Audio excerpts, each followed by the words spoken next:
Hello friends, आज हमारे पास एक डेल 3421 का लैपटॉप आया है। इसमें प्रॉब्लम है नो डिस्प्ले इशू। जैसे ही मैं लैपटॉप को ऑन करता हूँ इसमें से बीप साउंड आ रहे हैं। चेक करते हैं ऑन करके।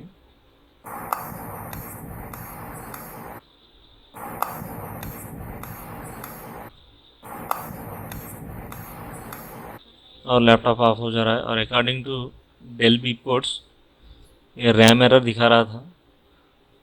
मैंने रैम को चेंज किया तो भी फिर सेम प्रॉब्लम था। देखते हैं ओपन करके क्या इशू है इसमें। लैपटॉप को ओपन किया, मदरबोर्ड को चेक किया तो इसमें कुछ वाटर स्पिल हुआ था। रैम पे बहुत सारा रस्ट था और बहुत सारे एसीज भी रस्टिंग थे। हमने इस मदरबोर्ड को वॉश किया, अच्छे से ड्राई किया और फिर भी असेंबल करके चेक किया तो हमारा डिस्प्ले आ गया। हमने लैपटॉप को असेंबल किया, डिस्प्ले चेक किया, परफेक्ट था। कस्टमर को डिलीवरी देने के लिए नेक्स्ट डे फिर लैपटॉप को ऑन किया तो सेम प्रॉब्लम था, रैम भी पा रहा था।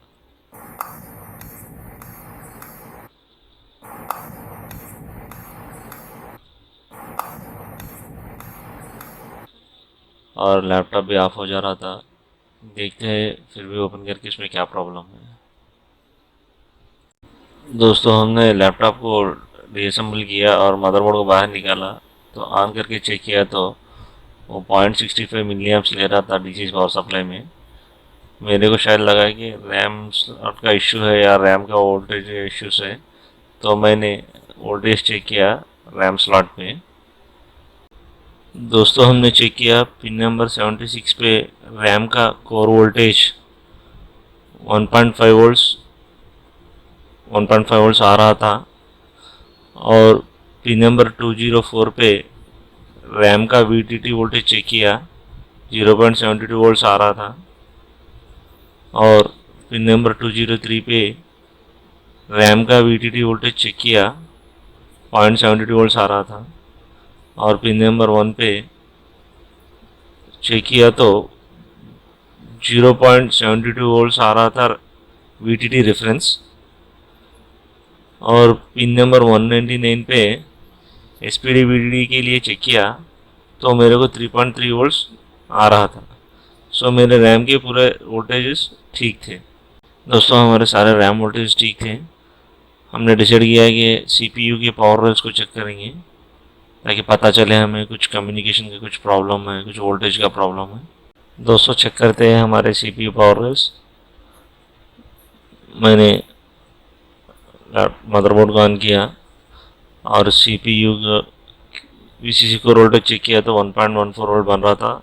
ये वोल्टेज ओके था। और बाद में मेरे को चेक करना था वीसीसी आईओ 1.05 वोल्ट्स। इस वोल्टेज को वीसीसी पीवी भी बोलते हैं और वो पीएल 500 पे है। मैंने चेक किया वीसीसी आईओ वोल्टेज पीएल 500 पे, ये मेरा 1.07 वोल्ट्स बन रहा था, ये भी ठीक है। और नेक्स्ट चेक करते हैं वीसीसी पीएलएल 1.8 वोल्ट्स पीजेपी 401 पे है, उसको चेक करते हैं। चेक करता हूँ इस पीजेपी 401 पे वोल्टेज, ये मेरा बन रहा है 1.8 वोल्ट्स, ये भी सही है। और नेक्स्ट चेक करते हैं वीसीसी जीएफएक्स कोर पीएल 700 पे। ये शायद वोल्टेज नहीं बनेगा क्योंकि इसको स्क्रीन लगाना पड़ेगा इस मॉडल पे। चेक करते हैं, ये वोल्टेज नहीं बन रहा है, इसको स्क्रीन लगाना पड़ेगा। और नेक्स्ट चेक करते हैं वीसीसी एसए पीजेपी 601 पे 0.8 वोल्ट्स होना चाहिए। ये मदरबोर्ड के पीछे रहता है ये जम्पर, उसको चेक करते हैं। लैपटॉप ऑफ हो गया, मैं ऑन किया इसको। चेक करता हूँ वोल्टेज कितना है इस पे।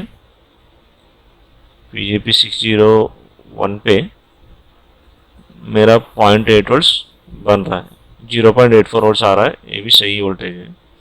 और एक वोल्टेज चेक करना है मेरे को सीपीयू वीडीडी क्यू,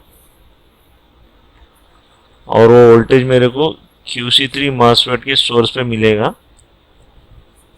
चेक करता हूँ मैं वोल्टेज बन रहा है कि नहीं। लैपटॉप ऑफ हो गया था, मैं ऑन किया, फिर चेक कर रहा हूँ मैं। ये मेरे को सोर्स पे 0.43 वोल्ट्स बन रहा है। एक्चुअली मेरे को इधर पे 1.5 वोल्ट्स आना चाहिए, मतलब ये वोल्टेज नहीं जनरेट हो रहा है। CPU VDDQ वोल्टेज जनरेट नहीं हो रहा है। चेक करते हैं दोस्तों। मेरे को QC3 मासफेट पे 1.5 वोल्ट्स मिलना था, लेकिन मैंने चेक किया तो 0.43 वोल्ट्स मिल रहे थे। और मैं ड्राइन पे चेक किया तो वोल्टेज 1.5 वोल्ट्स बन रहा था। तो इसका मतलब है मेरा मासफेट स्विचिंग नहीं हो रहा था। तो मैंने गेट पे वोल्टेज के लिए चेक किया, तो मेरे को गेट पे कोई भी वोल्टेज नहीं मिला, 0 वोल्ट था, यानी मेरा गेट ऑपरेट नहीं हो रहा था। तो हम चेक करते हैं थ्रू स्कीमेटिक्स, इसमें कितना वोल्टेज होना चाहिए गेट पे। स्कीमेटिक्स में देखा तो मैं मेरा 18 वोल्ट्स बी प्लस बायस RC 151 और RC 150 के वोल्टेज डिवाइडर के थ्रू मेरे गेट को आना चाहिए था 10 to 15 वोल्ट्स, लेकिन वोल्टेज नहीं बन रहा था। 470 के और 2 मेगा का एक वोल्टेज डिवाइडर था। मैंने चेक किया तो मेरा 470 के का रेसिस्टर बहुत रस्टी था। वो जंग की वजह से वो रेसिस्टर का एक साइड का पैड खराब था। वो 470 का रेजिस्टर यही था। हम इसको चेंज करके देखते हैं दोस्तों। मैंने इस रजिस्टर को चेंज किया, RC 151 470 के जो 18 वोल्ट्स को कनेक्टेड था। दोस्तों मैं चेक करता हूँ मेरे मासफेट के गेट पे कितना वोल्टेज है। चेक किया तो मेरे को इधर 11.08 वोल्ट्स मिला था। और मैं सोर्स पे चेक करता हूँ कितना वोल्टेज है। मैंने सोर्स पे चेक किया तो मेरे को 1.5 वोल्ट्स मिला, यानी मेरा मासफेट स्विचिंग हो गया। मेरा 1.5 वोल्ट्स ड्रेन से सोर्स को शिफ्ट हो गया है।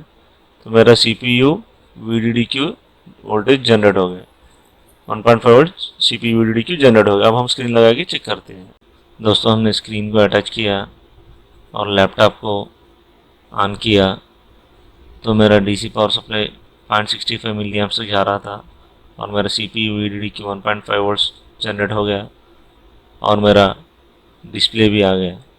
अब हम लैपटॉप का असेंबल करके चेक करते हैं।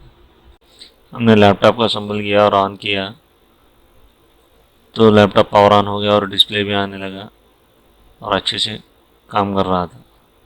थैंक्स फॉर वाचिंग दोस्तों। इस केस स्टडी से हमें ये पता चलता है कि मेरा 1.5 वोल्ट CPU VDDQ वोल्टेज जो है ये प्रोसेसर के इंटरनल कैश मेमोरी सेक्शन को कनेक्ट था। ये वोल्टेज नहीं जनरेट होने से प्रोसेसर टू रैम का कम्युनिकेशन नहीं हो रहा था। इसकी वजह से हमको 4 बीप का एरर कोड आ रहा था। थैंक्स फॉर वाचिंग दोस्तों।